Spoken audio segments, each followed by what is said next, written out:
grande conflito.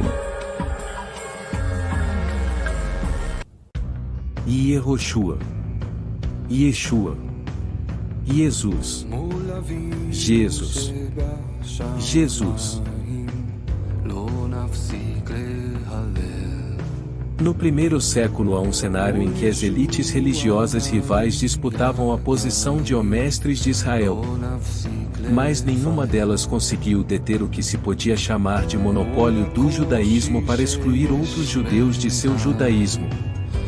Por sua vez, Jesus e a comunidade de discípulos, que incluía mulheres no discipulado, participava desse cenário dentro do judaísmo. Seria muito estranho se Jesus e seus discípulos estivessem do lado de fora e representassem outra coisa ou uma posição não judaica. Jesus precisa ser compreendido dentro do judaísmo do seu tempo. A halahá de Jesus. O judaísmo desde sua saída de Babilônia passou a usar uma outra autoridade, além da Bíblia, para suas afirmações religiosas. A tradição oral dos sábios. Essa tradição foi usada, nas palavras de M. Avot 1.1, para erigir uma proteção em torno da Torá, são as leis de cerca. O problema com a tradição judaica é que ela é o testemunho de um sistema de autoridade que é autoaceito, autodefendido e autovalidado. Por isso Jesus tinha uma opinião divergente em relação a essa autoridade da tradição. Por que transgridem os teus discípulos a tradição dos anciãos? Por que vocês invalidam a palavra de Deus, por causa da vossa tradição? Jesus não ensinava que a Bíblia diz apenas o que os sábios dizem que ela diz. Esta Torá oral tem um conteúdo cheio de perguntas e respostas, minúcias, explicações e comentários de passagens bíblicas, ensinamentos legais, éticos e teológicos. Estes esclarecimentos são interpretativos da Bíblia, e por vezes são reconhecidos como contraditórios entre si, e mesmo assim são considerados como fonte de autoridade ao lado da Bíblia. Perguntaram a ele, Rabi, o que devo fazer para herdar a vida eterna? Ele lhe disse, do que está escrito na Torá? Como você a interpreta? O rabino Jesus interpretava a Torá a partir da própria Torá, ele deixava a Bíblia ao falar. A halahá, caminho ou caminhada, nos escritos rabínicos assume o significado de a decisão sobre o modo correto de agir e como se comportar. Jesus disse de si mesmo: Eu sou o caminho. Como mestre ele assumiu a autoridade para indicar o caminho. Não poderíamos esperar menos de um mestre da halahá. Jesus como rabi explicava a Torá da forma que lhe parecia ser a melhor, como qualquer tzadik, mestre, faria com seus discípulos. No contexto bíblico, os ensinos de um rabino dizem respeito à sua interpretação e prática da lei de Deus, é o jugo da Torá. Assim, ele não veio para revogar ou abolir a Torá, a lei. Veio para cumpri-la, explicá-la e aplicá-la à vida prática. Quando Jesus disse: Vinde a mim, todos os que estáis cansados e sobrecarregados, e eu vos aliviarei. Tomai sobre vós o meu jugo e aprendei de mim, porque sou manso e humilde de coração, e achareis descanso para a vossa alma. Porque o meu jugo é suave, e o meu fardo é leve. Ele quis dizer que seus ensinamentos da Torá não eram pesados, legalistas e formais. O rabino Jesus fazia eco aos ensinos de Hillel, e repreendia a Shammai. A escola de Hillel disse: Se alguém busca te fazer o mal, farás bem em orar por ele. Jesus ensinou: Eu vos digo ainda, amai aos inimigos de vocês, e orai pelos que vos perseguem. Em Menahot 4, no Talmud, encontramos o rabino Shammai querendo fazer tzitzit mais largos do que os seguidores da escola de Hillel. Jesus repreendeu. Todas as suas obras eles fazem a fim de serem vistos pelos homens, pois alargam as tiras dos seus tefilim, e aumentam os tzitziot dos seus mantos. A escola de Hillel disse: Deles falam: remova o cisco do seu olho. Ele retrucará: remova a trave do seu próprio olho. Jesus disse: e por que vês o cisco no olho do teu irmão, e não reparas na trave que está no teu olho? Jesus fez diversas curas no sábado seguindo o princípio judaico de salvar vidas. A fortiori, salvar uma vida substitui o Shabat.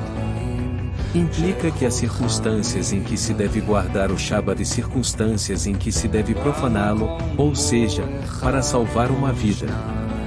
Jesus não aboliu o sábado, ele honrou o sábado salvando vidas. Vendo-a Jesus, chamou-a e disse-lhe: mulher, estás livre da tua enfermidade. Por que motivo não se devia livrar deste cativeiro, em dia de sábado, esta filha de Abraão, a quem Satanás trazia presa há 18 anos? O que te é odioso não faça outro, essa é toda a Torá, e o resto é a sua interpretação. Ensinou Jesus. Portanto, tudo o que vós quereis que os homens vos façam, fazei-lo também vós a eles, porque está é a Torá e os profetas. Talvez a maior diferença entre os ensinos do Rabino Jesus e as demais escolas judaicas era em relação à forma como todas as coisas seriam renovadas no Olam Rabá, o mundo por vir. Nos ensinos rabínicos tradicionais, o Messias seria um líder judeu dinâmico, um descendente direto da dinastia do rei Davi, que reuniria judeus de todas as partes do mundo, levando-os de volta à terra de Israel. Todas as nações do mundo reconheceriam e aceitariam seu domínio. Haveria paz no mundo, sem guerras e fome, e em geral, com um alto padrão de vida. A vinda do Messias completaria o propósito de Deus na criação. Essa expectativa messiânica do judaísmo rabínico e tradicional até hoje reflete o papel dos juízes, Shoftim, de Israel. Entre os principais juízes estavam Jefté, Gideão, Sansão e Samuel. Os juízes serviam como líderes políticos, militares e espirituais do povo de Israel, um líder que, por instrução divina, deveria unificar, dirigir e orientar as tribos de Israel. Um exemplo dessa expectativa messiânica pode ser vista na criação do O Super-Homem. Os criadores foram Joe Shuster e Jerry Siegel, que eram judeus, e inspirados nessa tradição messiânica rabínica e tradicional criaram o super-herói mais famoso e mais popular do mundo. Tal como o Super-Homem. O Messias deveria vir para trazer paz ao mundo, eliminar as guerras e a fome, e em geral, trazer um alto padrão de vida. O Mashiach na visão rabínica e tradicional é a de um tipo de Super Shoftim, um libertador político, militar e espiritual de Israel e do mundo. Ele atuaria como autoridade halakhica suprema em todos os casos da lei judaica. Jesus via o Olam Rabá, o mundo por vir, como o grande objetivo de sua vida. Porém, algo urgente precisava ser feito antes, sem o qual qualquer conserto do mundo, Tikkun Olam, não seria suficiente para se trazer a justiça e a paz tão esperadas. Logo no início de seu ministério, Jesus disse: cumpriu-se o tempo. Marcos 1 verso 15. De que tempo ele estava falando? Sabe e entende, desde a saída da ordem para restaurar e para edificar Jerusalém, até ao ungido, ao príncipe, 7 semanas e 62 semanas. Daniel 9, verso 25 parte A. Depois das 62 semanas, será morto o ungido e já não estará. Daniel 9, verso 26 parte A. Ele fará firme aliança com muitos, por uma semana, ou na metade da semana, fará cessar o sacrifício e a oferta de manjares. Daniel 9, verso 27 parte A. Jesus levou os 12 discípulos para um lado e disse: escutem. Nós estamos indo para Jerusalém, onde vai acontecer tudo o que os profetas escreveram sobre o Filho do Homem. Ele será entregue aos não-judeus, e estes vão zombar dele, insultá-lo, cuspir nele e bater nele, e depois o matarão. Quando se lê atentamente sua história, o que fica claro é que ele estava seguindo um plano, um roteiro elaborado para que ele cumprisse à risca. A missão messiânica deveria ser inspirada nos serviços do templo.